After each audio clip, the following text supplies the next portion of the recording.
Subscribe करें हमारे YouTube channel साधना gold को और पाएं वीडियोस सबसे पहले।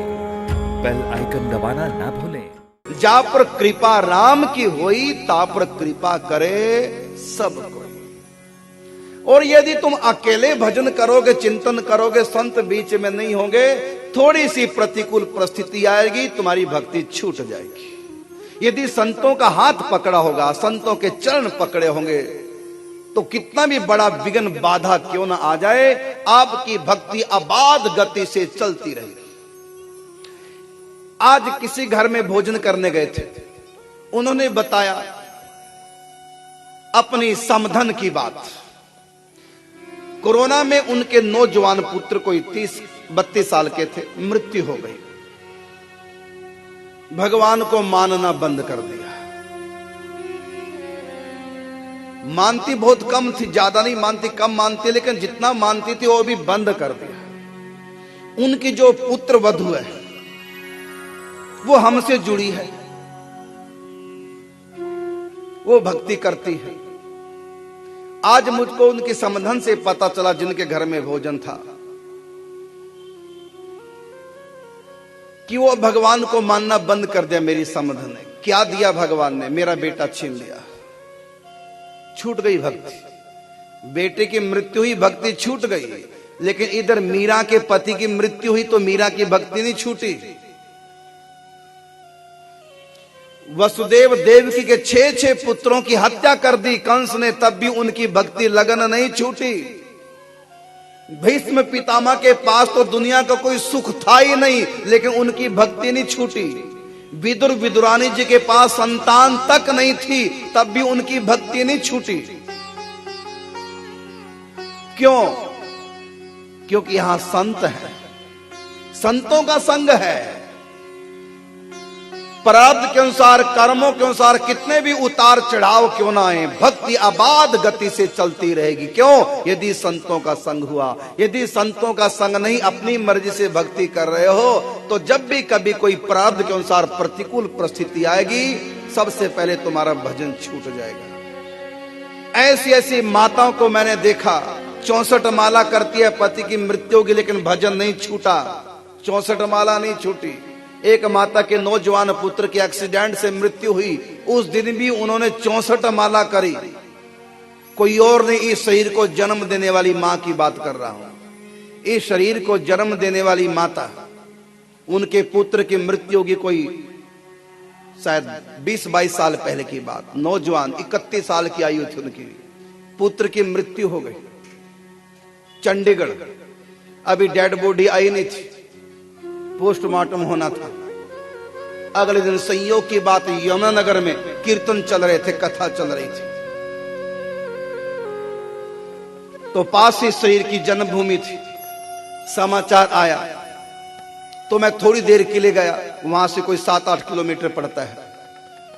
अभी डेड बॉडी आई नहीं थी घर में। मैंने माता जी से कहा, आपका नियम, क्योंकि वो 64 माला करती है। मैंने इस शरीर को जन्म देने वाली माता से कहा कि आपका नियम, क्योंकि एक दिन पहले मृत्यु का समाचार आ चुका था, चंडीगढ़ डेड बॉडी अभी आ रही है रास्ते में। तो मैंने पूछा कि आपका नियम, तो माता जी ने कहा कि 32 माला आज मैं कर चुकी हूं, बाकी माला संस्कार के बाद करूंगा। फिर डेड बॉडी आई, मैं तुलसी दल गंगा जल मुख में दे करके, इस शरीर के बड़े भाई थे, तो आ गया वापिस। कीर्तन था रात के समय, फिर मैंने फोन के द्वारा माता से बात की, आपका नियम हो गया। तब उन्होंने बताया कि मेरा नियम हो गया, 32 माला कर ली मैंने, पूरा 64 कर लिया। बताइए, जिस मां के नौजवान बेटे की मृत्यु हो और 64 माला का नियम हो, तब भी उनका नियम टूटा नहीं। क्यों? सत्संग प्राप्त है। इसलिए कहा, संत संग बिन भक्ति नहीं होती, चाहे कोई लाख पढ़े पोथी। एक और, उसके भी बेटे की मृत्यु, इकलौता बेटा था, उसकी भी एक्सीडेंट से मृत्यु हो गई। 3 घंटे मौन रह करके भजन करने का नियम था, लेकिन उस समय भी उनका नियम नहीं टूटा, मौन रह के 3 घंटे भजन किया। मीरा के पति की मृत्यु हो गई, लेकिन कोई दुख नहीं। फिर भी पग घुंघरू बांध मीरा नाची रे, क्यों? संतों का संग कर रही है। हमारे पूर्व जन्मों के कर्मों के अनुसार बड़े से बड़ा दुख संकट भी क्यों ना आ जाए, तब भी भक्ति हमारी चलती रहेगी यदि सत्संग प्राप्त है। प्रहलाद को संग प्राप्त था देव ऋषि नारद जी का, बड़ी बड़ी विपत्तियां आई लेकिन भजन नहीं छूटा प्रहलाद का। प्रहलाद कहता है कोई लाख सताए सताए हमें, हम साहस से सहते ही रहेंगे। कोई तप्त कड़ाहे में डाले हमें, हम कृष्ण की जय कहते ही रहेंगे। दरिया में बहाए बहाए तो कोई, प्रभु प्रेम सने बहते ही रहेंगे। धन जाए चाहे तन जाए तो क्या, जिसे चाहा उसे चाहते ही रहेंगे। यह है सत्संग का प्रताप, क्योंकि सत्संग से ही भक्ति सुदृढ़ होगी।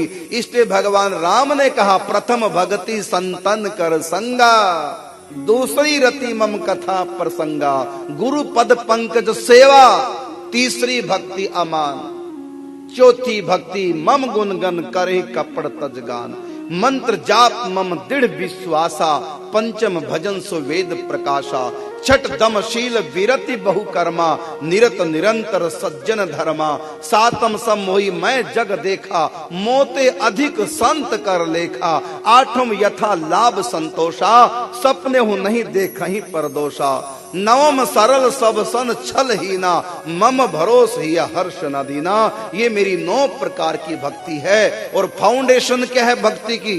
वह है प्रथम भक्ति संतन कर संगा, महापुरुषों का संग करो और उनसे कथाएं सुनो और उनकी सेवा करो।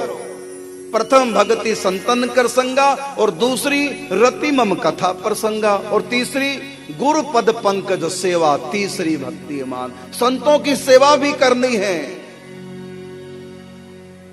संतों का संग करके कथा की रुचि जगती है। कथा की रुचि जगे तो उनसे कथा सुनेंगे, कथा सुनेंगे तो उनके प्रति सेवा भाव आएगा।